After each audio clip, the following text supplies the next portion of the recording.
नमस्कार मैत्रिणींनो, आज बघा मी काय बनवते। आज मी बनवणार आहे नारळी पौर्णिमे विशेष नारळी भात बनवणार आहे।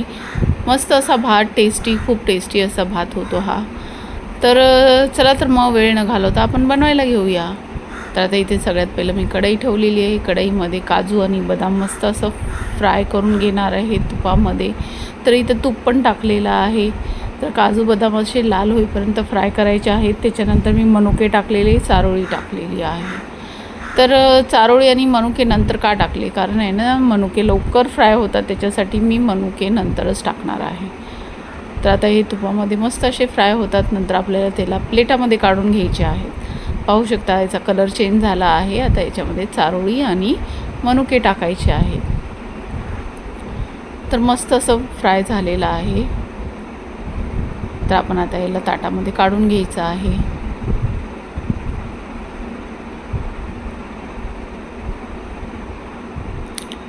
तर खूप टेस्टी अशी रेसिपी आहे, तुम्ही नक्की ट्राय करा माझी ही रेसिपी।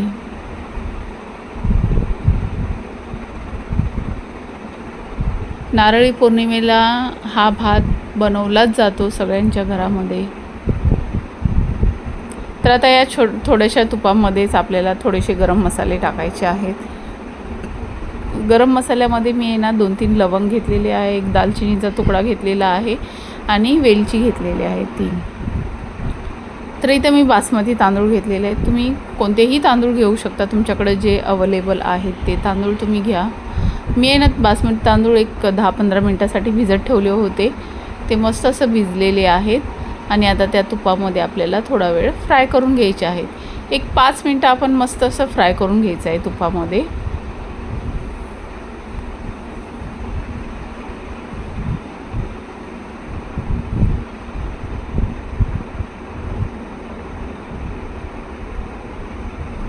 पाहू शकता किती मस्त असे फ्राय झालेले आहेत बघा।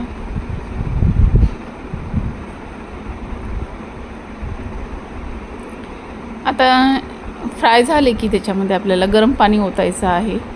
गरम पाणीच ओतायचं, थंड पाणी नाही ओतायचं आहे।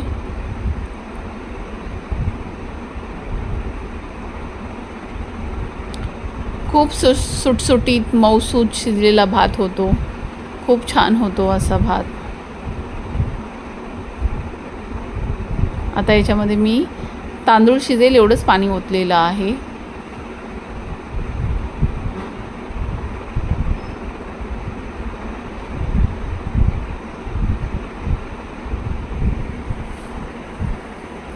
आता याला झाकण ठेवायचं आहे। थोडंसं मीठ टाकायचं आहे।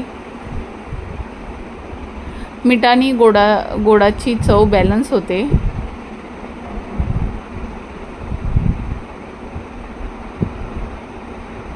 आता याला झाकण ठेवलेलं आहे।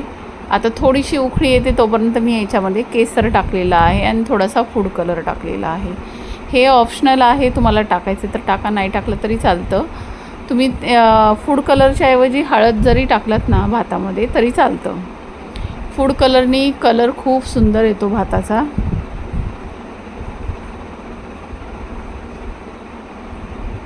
तर परत याला झाकण ठेवायचं आहे आणि एक फास्ट गॅसवरती याला मस्त असं पाणी आटेपर्यंत शिजून घ्यायचं आहे। आता याच्यामध्ये मी अर्धा लिंबू पण टाकलेला आहे। लिंबानी भात एकदम सुटसुटीत होतो आणि टेस्ट पण खूप छान लागते भाताची।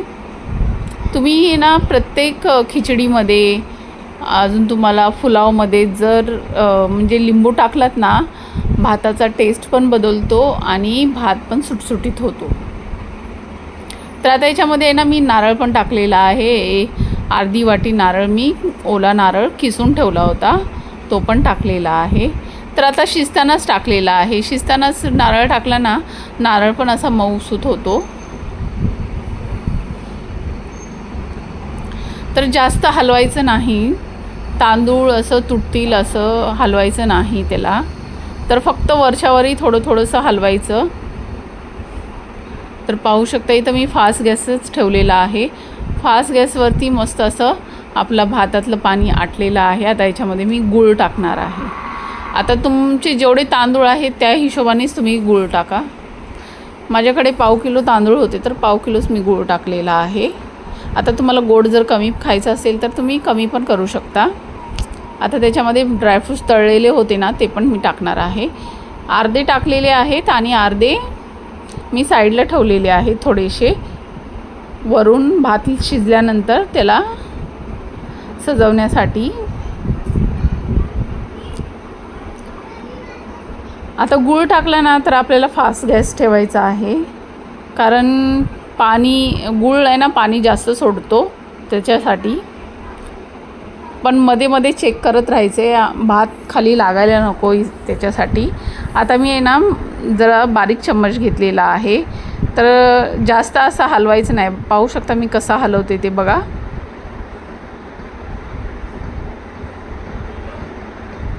किती सुंदर असा कलर दिसतोय बघा. खूपच छान असा झालेला होता. तुम्ही नक्की ट्राय करा माझी ही रेसिपी, आणि आवडली असेल तर लाईक, शेअर, सबस्क्राईब करायला विसरू नका. बघा झालेला आहे भात. मी आता हे प्लेटात काढते. पाहू शकता किती सुटसुटीत असा भात झालेला आहे. खूप छान झालेला आहे.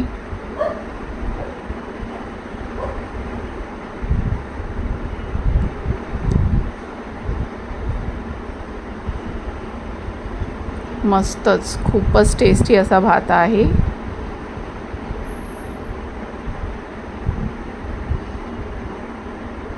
आता वरून मी ना ते काजू बदाम ठेवले होते ना थोडेसे, ते टाकणार आहे.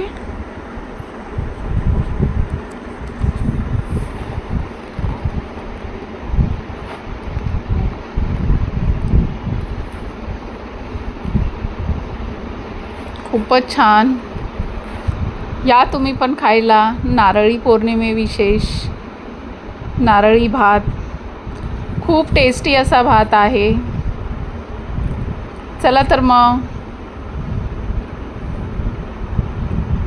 आता गरम होतं, मला ते खायला जमलं नाही, नाहीतर पूर्ण चम्मच खाऊन दाखवला असता मी तुम्हाला. अर्धा चम्मच खाल्लेला आहे, पण खूप टेस्टी झाला होता. तुम्ही नक्की ट्राय करा. चला तर मग, बाय.